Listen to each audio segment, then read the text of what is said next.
Hey guys, good morning. I hope you're well. Listen, don't come for me with the Manchester United top. My husband is a Man U fan, and by marriage, I by default have to support Man U. Anywho, I'm hopping into your inbox this morning with a quick snack with 5 mistakes that I see entrepreneurs making with their experience section on LinkedIn. Now, this area here often gets overlooked, and there's a few reasons for that. We set up our profiles and often never revisit them. We create our profiles at a time where potentially we were in employment, so it leans very heavily to what you were doing previously, and perhaps you haven't taken the time to update it with what you're doing now. So let me share with you the 5 mistakes that I see most common in that section. All right, so the first thing that I see is that in this experience section is that entrepreneurs tend to be quite vague. We tend to list out the duties, the tasks, the activities, but there is no expansion, there's no highlighting of the achievements, the detail that people actually need, right, to take the next step with you. So you don't want to just give surface level if you can as well.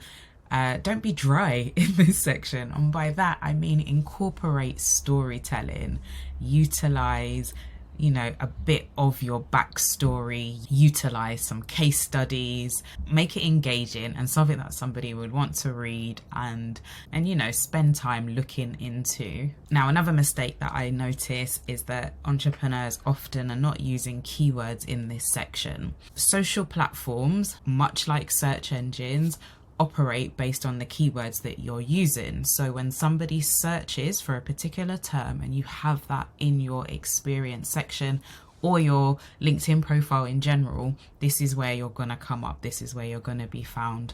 So taking some time to do some keyword research. What are the words that somebody would be searching specific to what you do so that you can be found? Obviously, you don't want to keyword stuff. You're writing for a human, but also you're writing for the platform in terms of the search capabilities. Another mistake that I see, and I mentioned this at the start of the video, is that we never revisit this section.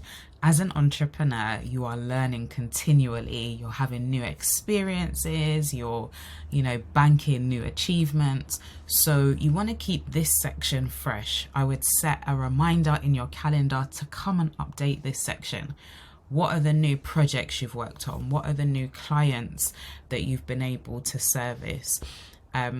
What are the new wins that you want to share? Come here and make sure that this is fresh and up to date. And that just really builds your credibility. It builds the likelihood that somebody would want to take the next step with you, either as a client or a collaborator, business partner. Keep this section fresh. And the last mistake that I see is that people aren't leveraging the tools that LinkedIn give you in terms of this section. So you can link out to your website or to a landing page. You could link out to a video. You could include a PDF with a case study. And you do this by clicking on this little pencil here.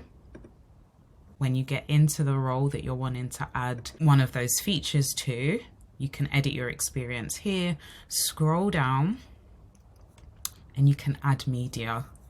Really simple. So, you can have, as I said, PDFs, links out to your website, images, videos, like you have a lot to play with. But I find that people tend to just have text. It can be text heavy and quite dry, quite boring. So utilize this feature here. And I said 5. I can't remember if I've shared 5 or it's been more than 5, but in and amongst that, I'm sure you're going to get value from this snack today. Head over to your LinkedIn profile and update your experience section, refresh it, make it more engaging. Utilize this because it's what will help to build your network. It's what will build the engagement that you get and the credibility that you have on the profile. So I hope this was helpful and I look forward to seeing you soon. All right, take care.